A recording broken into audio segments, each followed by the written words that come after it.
Hello. Okay na? Okay na kayo? Assalamualaikum, madayaw, maayong adlaw, kaninyong tanan. Magandang araw sa inyo lahat. Ang edukasyon, ang sandigan ng bawat nangangarap. Education is the key to success, not only of individual aspirations, but of an entire nation. As we commence preparations to embark on a new school year, we also take time to assess where we are from where we started. Tanda ko pa nung ako'y unang manungkulan bilang kalihim ng edukasyon, sa gitna ng pangkaraniwang kaalaman natin ukol sa sitwasyon ng basic education sa ating bansa, gumugol din ako ng oras upang marinig mismo mula sa bibig ng ating mga guro, ng mga mag-aaral at mga magulang kung ano nga ba ang iba't ibang pagsubok na pinagdadaanan nila araw-araw. Ang mga narinig ko ay sari-saring kwento ng katatagan, pagmamahal sa napiling bukasyon at pagsisikap upang makamit ang mga munting pangarap. Ang matatag agenda is not a mere campaign.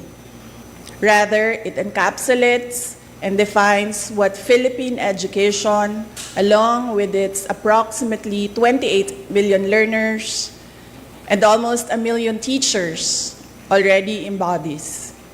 It is resilient. Our children are the children of heroes. They deserve no less than an education system that can fully unleash true potential and effectively mold them into vital contributors for nation building. As I speak before you today, I speak of the road we have traveled thus far.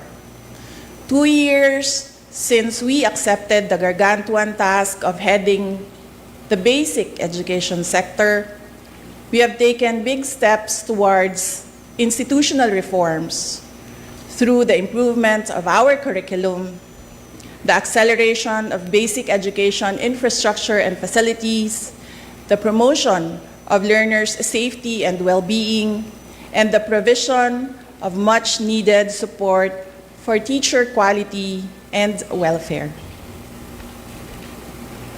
In the last 24 months, DepEd has launched a new curriculum for kindergarten to grade 10.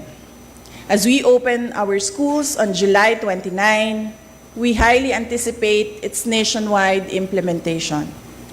Our curriculum, however, is a mere scrap of paper without the necessary resources for its effective delivery. In order to provide resources such as textbooks, supplemental reading materials, as well as learning tools and equipment, we took strides to improve the procurement process within the department. By the first half of the year, we are on track to complete our textbook procurement as well as the purchase of e-learning cards. The fact of fiscal restrictions and inadequate resources is known to all. Therefore, DepEd has had to innovate in the provision of basic education facilities. Alongside building new classrooms, we tapped into digital infrastructure in order to address the congestion and avoid learning disruptions during times of calamity. Today, an additional 2,000 last-mile schools have been given internet connections through satellites, while 305 schools have been connected through fiber internet. By the end of 2025, we aim for all schools to be connected. With the emergence of technology and social media, our learners also face new and emerging challenges. Hindi biro ang maging mag-aaral sa panahong ito. In order to provide a safe and conducive learning environment for our learners, We have launched a centralized reporting system through the Learners' Rights and Protection Office. By providing a hotline, we remind each learner that they are never alone.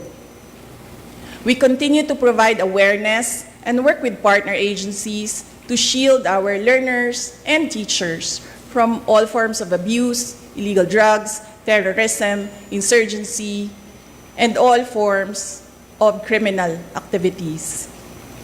In our thrust to promote inclusivity, we continue to strengthen the alternative learning system and our special needs education.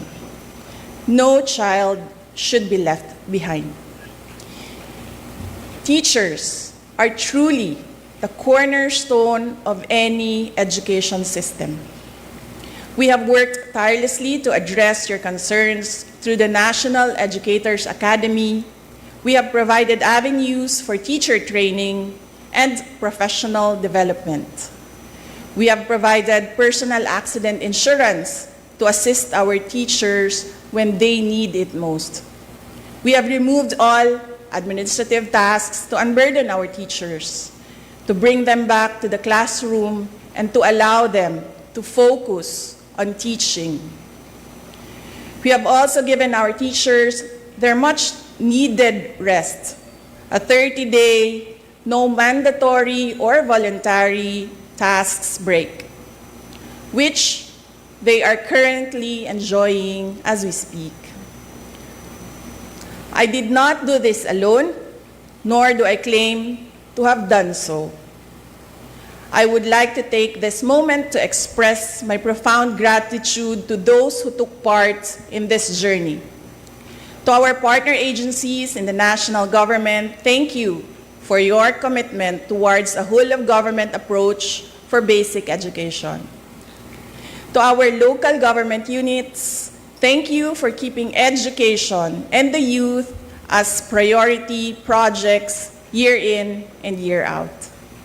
To our private sector partners, whether foreign or domestic, thank you for your resolve as education champions.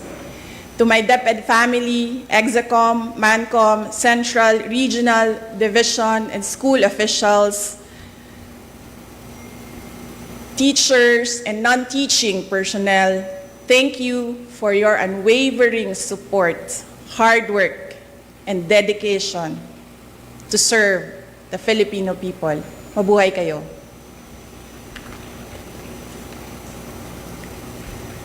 To our teachers, words can never capture how grateful the nation is for your sacrifices, for your passion, and for your unrelenting commitment to rearing the youth.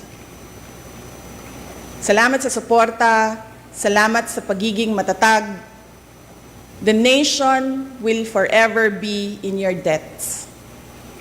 Sa 2 taon nating pagsasama, ang kwentong nabuo natin ay kwento ng kapit-bisig na pagtaguyod sa adhikaing maitatag ang isang bansang makabata at batang makabansa. Ngunit anumang kwento, kahit gaano kaganda, ay sadyang nagtatapos rin.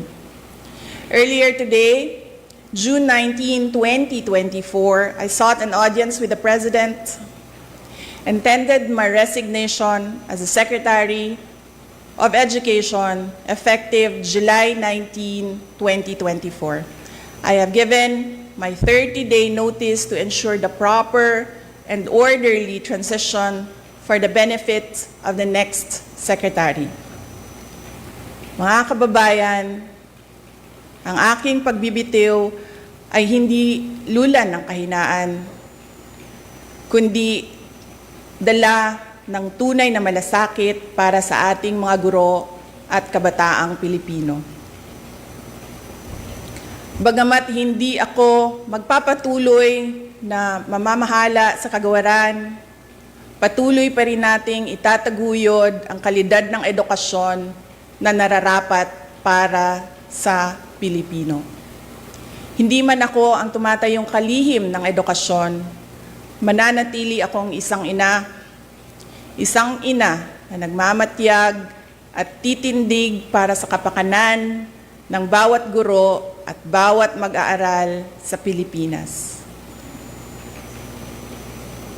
Para sa isang matatag na Pilipinas. Mga kababayan, lahat ng ating ginagawa ay para sa Diyos, sa bayan, at bawat pamilyang Pilipino. Syukuran. Thank you. One question.